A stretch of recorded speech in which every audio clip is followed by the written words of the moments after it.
Hi, I'm going to describe the steps of the aseptic technique. First, we have to wash our hands. We have to put on our PPE, which is gloves, eyewear, apron, and of course we have to disinfect very well our surface work. First, I'm going to talk about the steps for the aseptic technique from broth culture to broth. Well, for aseptic transfer from broth culture to broth, first we have to completely close the cap of the reactivated culture, and we have to mix the contents. We can mix them by tapping the broth like this. Then we have to take one of the sterile inoculating loops from its package.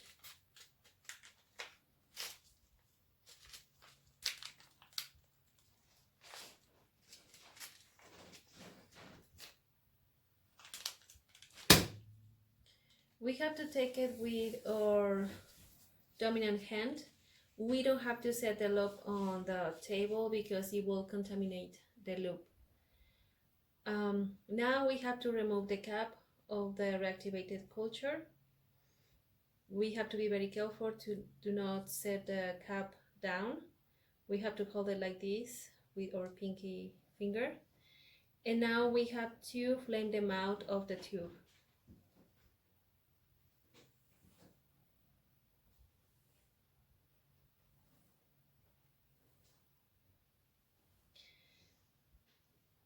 Now we're going to insert the loop to take the sample.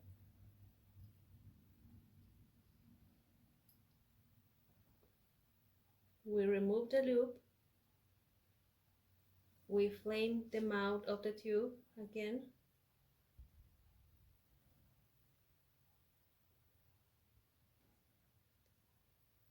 And we put the cap on.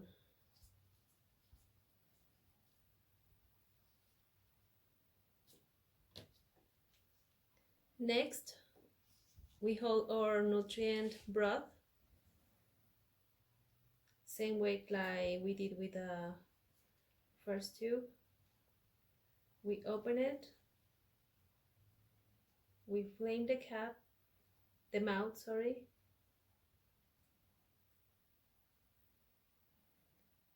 We insert a loop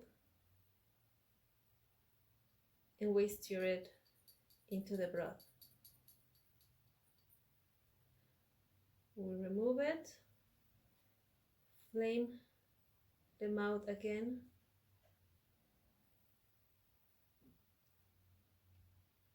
and we close. We have to remember that before placing our tube into the rack, we have to leave the cap slightly loose, like this, to allow the bacteria to grow. And we also have to remember that every loop that we use, we have to place it into the disposal jar.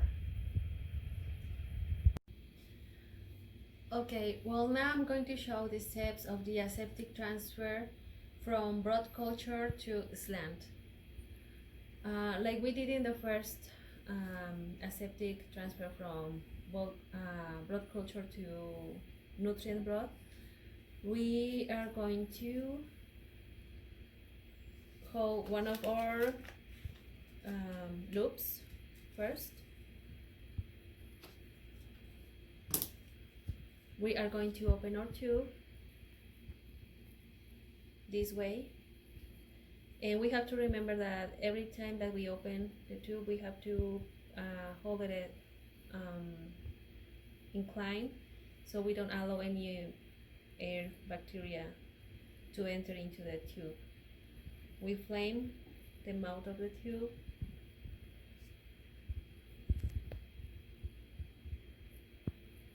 We insert our loop.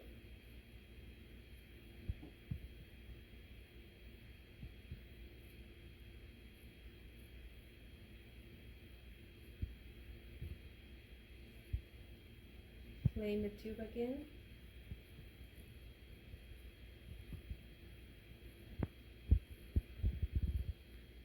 And close.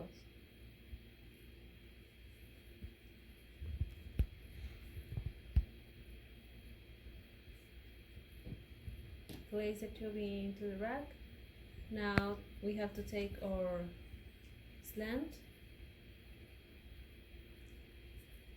We open the tube, flame the mouth,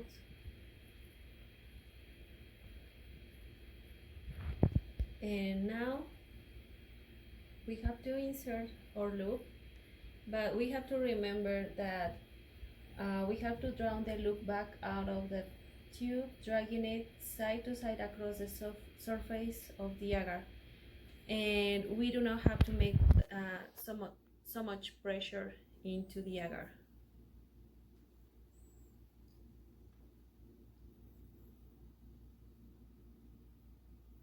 We are going to do this like in a zigzag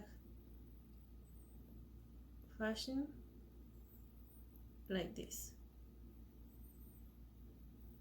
We remove the loop,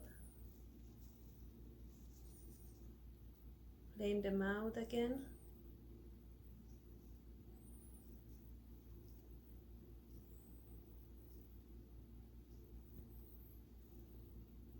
close it.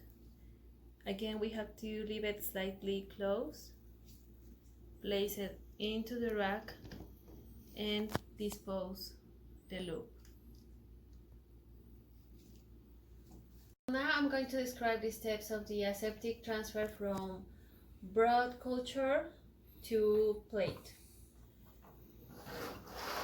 We are going to take our reactivated bacteria. We grab one of the loops, we open the tube, flame the mouth of the tube, insert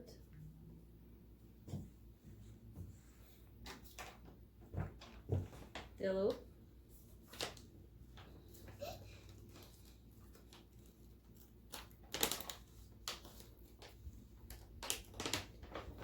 flame the mouth again,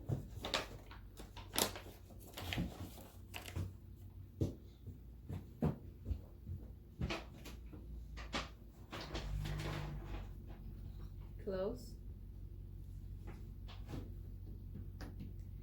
and this is the part where we are going to place the sample into our agar plate. For this step, we have to lift the lid of the petri dish slightly. We do not have to remove it completely because we don't want to allow any bacteria to enter.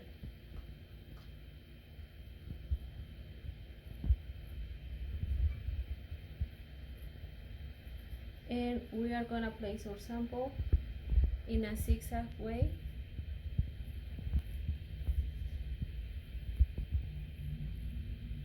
Like this. We remove our loop, we close it rapidly, and we place our loop into the disposal jar. Now we have to invert the plate to allow incubation.